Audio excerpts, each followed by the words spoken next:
Amo na ka super Edgaranta. Sa diri niya man. Oh, siya nakakweto. Wala lagi sila siyang pure na ano, pastora.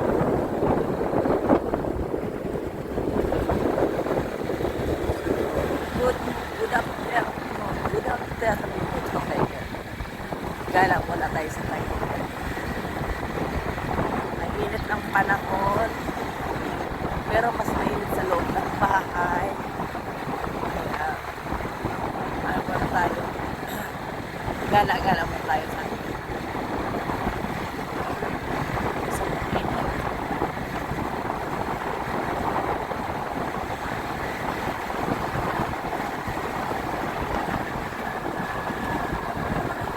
Sumain lang ulit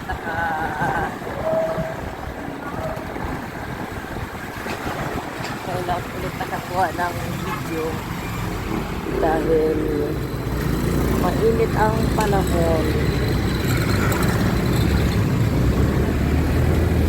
Bukas na.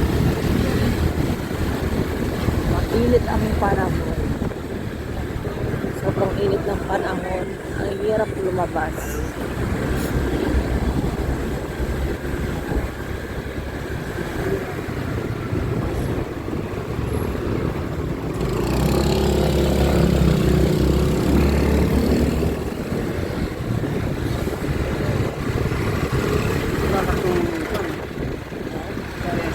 Para maswak.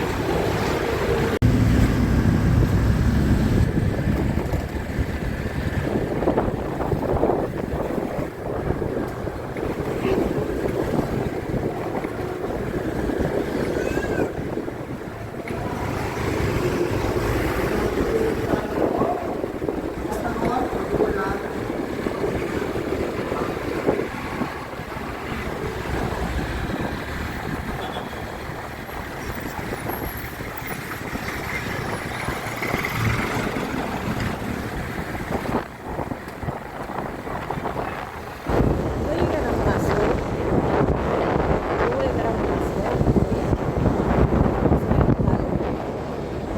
Steak tayo. Diba siya?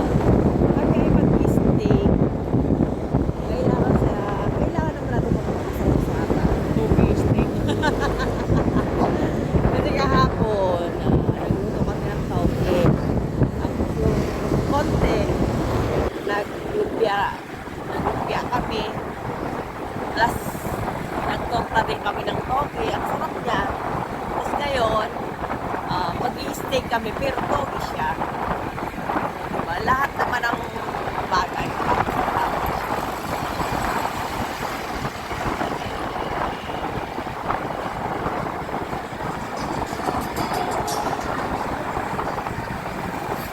So, magtutoge steak kami ngayong araw ng linggo. Magaling namin sa bahay. Matapos noon kami ay mag-general cleaning.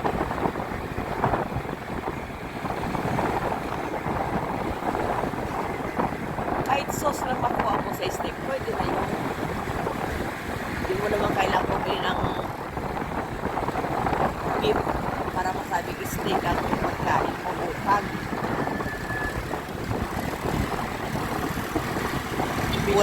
Kulang pa yung kinita mo ngayon pag bumili ka ng steak, sa'yo lang yun.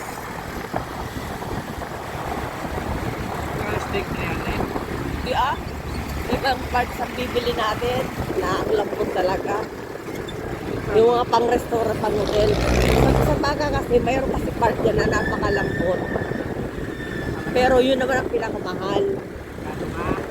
Oh, yun ang pinakamahal. Yun ang ginagawa ang wagyu sa wagyu burger. Mga libo-libo yun.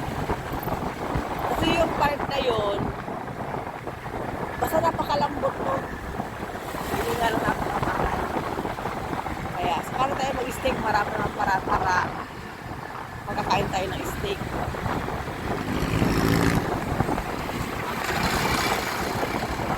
Mahalaga dyan, gagawa tayo ng torta, gagawa ng soso, steak to the point. So, dito tayo sa SM San Mateo. SM San Mateo.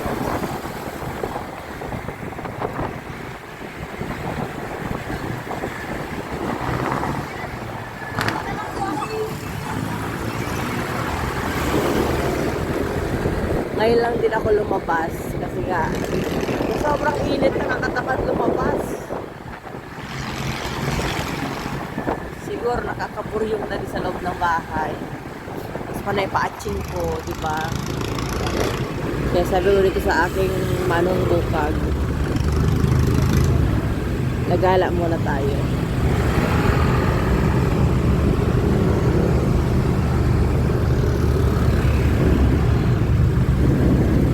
So kami ay gagala muna kami dito, malapit lang din sa amin. Hindi naman sa malayo kasi nga may gagawin pa ay mamaya.